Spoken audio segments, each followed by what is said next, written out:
In this tutorial, we will be importing a pre-edited audio file. It's actually a drum phrase. We'll be checking out the sound bites window. We'll be matching the tempo of our sequence to the tempo we hear in the sound bite, and also adjusting the tempo of the sound bite to match the sequence. So first off, I want to create an audio track to accept the audio file. So go to Add Tracks, Stereo Audio Track. I know that I'm importing a stereo audio file. I'll rename the track by holding the Option key, clicking its name.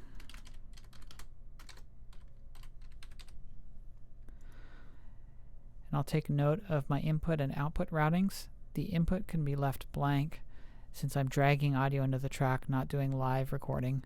The output should be set to match however you have the headphone routing on the NRV10. I'm sending channels 1 and 2 to my headphones, so I'll leave it routed as output analog 1 and 2. Okay, I'll go to the File menu, Import Audio to find the file. We see a search box and also a little speaker down here. This is a preview icon. If it's selected, it will play any audio file we click in this window. So I'll go to Search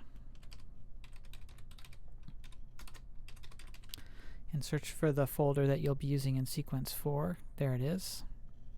See a couple subfolders. And since this is highlighted, if I select a file, we should hear a preview of it.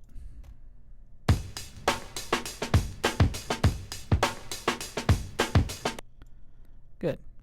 So I'll choose this file to import. Here's our preview. If I click on it, choose Add, choose Done, it'll appear in our Soundbites window. Now, I'm not a big fan of using consolidated windows. I like my Soundbites window to be separate. So I can go up here and grab it and just drag it out of the consolidated window, and it'll create its own window. Now I can expand it and see more information about the soundbite. Let's look at a couple of things. This is the move area. So if I grab this, I can actually drag this up into my audio track. Notice it has two squigglies. That means this is a stereo audio file. There's two names. Here it says name, here it says file. This name is of the whole file soundbite or a region. So this is the name of the pointer that will tell Digital Performer what part of the audio file to play. This is the name of the actual parent audio file. I'm going to change its name. Notice they're the same right now. I'm going to hold the Option key, change its name. Maybe something like that. Press Return. Now if I go to the project folder,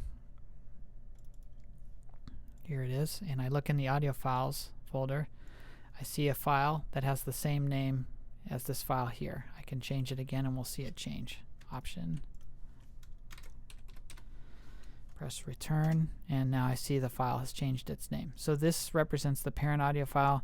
This will be all the references or sound bites to that file. We'll see many of these as we do editing, but only one parent audio file. Okay. So next, I can simply drag this phrase into my track. Since I'm in the tracks view, notice that the phrase is snapping to grid. So I'll just let it snap onto measure 2, like that.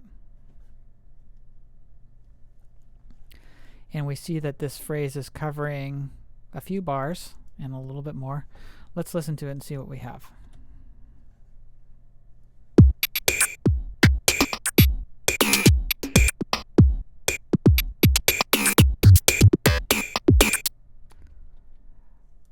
Okay, I'm going to switch over to the sequence view so we can look at this phrase a little more closely. This is similar to the Pro Tools editing window. Here's our complete soundbite. Right now we're set to a rhythmic grid. If I turn this off, then we can basically be in slip mode and slide this file back and forth. If I grab it, it'll slide free of the grid. If it's in grid mode, it'll snap to whatever grid I've selected. I'm going to zoom in a little bit. Notice there's some blue lines in here. Whenever you import audio into Digital Performer, it tries to calculate where it thinks the transients are and where it thinks the beats are, assuming it's a steady pulse. So we can actually select this button here, which will allow us to snap to each transient. So I'll turn that on, turn this off. Notice as I drag, it snaps to where each blue transient is. Okay, I'm going to put it back where it was. This is also great for selecting. If I wanted to select just one beat, I can highlight and it goes basically from transient to transient. It snaps to that, and I can copy it and copy out individual beats.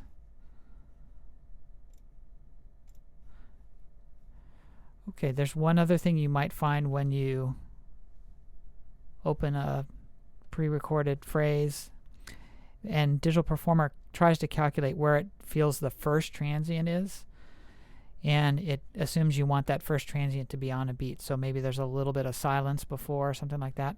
It will put what it calls a sync point in. I'm going to add a sync point to show you what this is about. Say I click right here, go to Audio, Set Sync Point. Now there's a little arrow here. So what Digital Performer will do, when you drag this soundbite in, it'll snap that arrow to the grid. So not necessarily the beginning of the soundbite, but the sync point. So I'm going to scroll over, show you what I mean by that. If I pull this here, let me make it so we can see a little more. Go back to grid.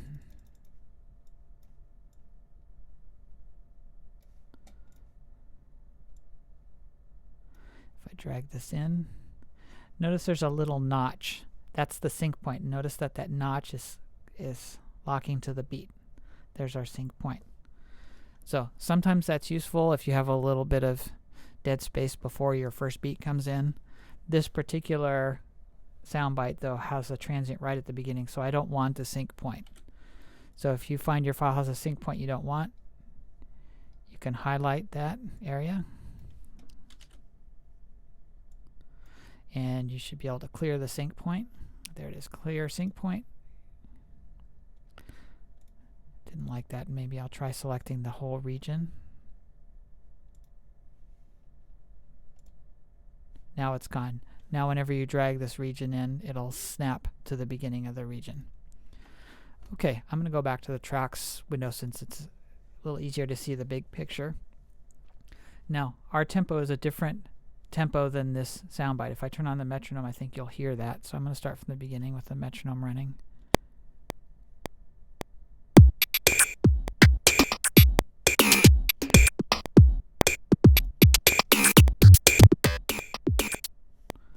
Okay, turn that a little bit so we can hear the metronome better. Okay, so let's say that we wanted our sequence to play at the tempo of this file. Well, for all tempo-based operations, we need to first figure out what the tempo is, and that basically means count the number of beats you hear, tell Digital Performer the number of beats, and it will look at how long the file is and calculate its tempo. So to do that, I highlight this. Actually, first I need to listen to it and count how many beats. So I'm going to turn off the metronome, and I'm just going to play it and count along with it. 1, 2, 3, 4, 5, 6, 7, 8, 9, 10, 11, 12, 13, 14, 15, 16, 17. So it fills 16 complete beats. We need to know that. Okay, now I will select it, go under Audio, Soundbite Tempo, and I will set it. This is basically where we can tell Digital Performer how long it is, and it will calculate the tempo based on its real time. So it had a pretty good calculation already of 16 beats. It thinks its tempo is exactly 120. Probably is. Let's press OK. Now it's got a timestamp. Okay, our tempo is currently at 108, and it's using the tempo slider. So I have this still selected. I'm going to go to Audio, Adjust Sequence to Soundbite Tempo. It will take that tempo map and it will actually write something in the conductor track to match. So I'll choose that. First, it says that it's not in conductor track mode, and it should be, so we can save the tempo change. So we'll switch it, and it wrote in a tempo change right here. If we look at that in the event list, we see at measure 2 it put in a tempo change to 120. So now with the metronome, everything should line up. Notice this soundbite is fitting exactly within 4 bars.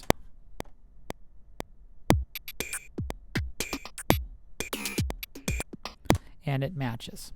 Okay, well, let's undo that. I'm actually going to insert a tempo change and make it match our 108. So I'm purposely going to make the sequence a different tempo, and this time we're going to adjust the sound bite so it plays at the slower tempo. So I'll go to conductor track,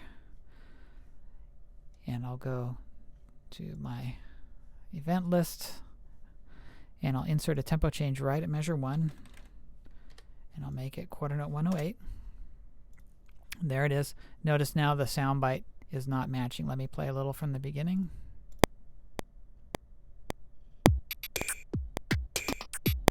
Okay, so we have two different tempos. So to adjust the sound bite to match this tempo, I do the same process.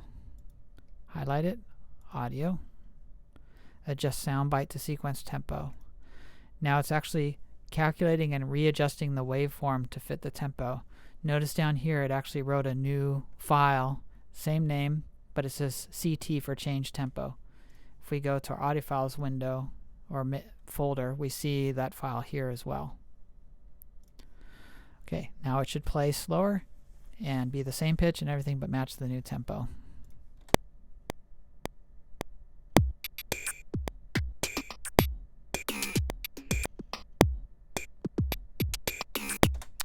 Well, that's pretty cool. We can also use this for special effects. I'm going to undo that, and I'm going to re-stamp my tempo, but I'm going to put in an incorrect value. So I go to audio, soundbite tempo, set soundbite tempo. We know it thinks it's 16 bars. I'm actually going to tell it that it's only 8 bars long. Okay. So now it thinks its tempo is half of the speed it thought earlier. Press OK. Now when I do set soundbite to sequence tempo, it's going to speed it up based on DP thinking that it's 60 beats per minute. So it's going to speed it way up to match this tempo. Sometimes you can get some cool special effects. Let's try it. Audio. Adjust soundbite to sequence tempo. Now it's much shorter. It's a little trickier calculation. Let's see what we have now.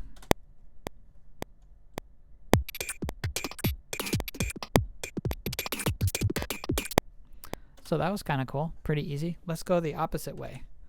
I'm going to tell Digital Performer that it runs at a really fast tempo so that it'll stretch it way out. Okay, so that's what we said before. How about we say, I don't know if it'll allow us to do this. It won't, okay? You can manually stretch it out, but I'll say 32 at least. So it thinks it runs at a really fast tempo. Do the same thing. Adjust soundbite to sequence tempo, it stretches it way out. And once you start stretching, you sometimes get some artifacts coming in as Digital Performer tries to calculate those spaces between the spread out samples. Let's see what happens with this.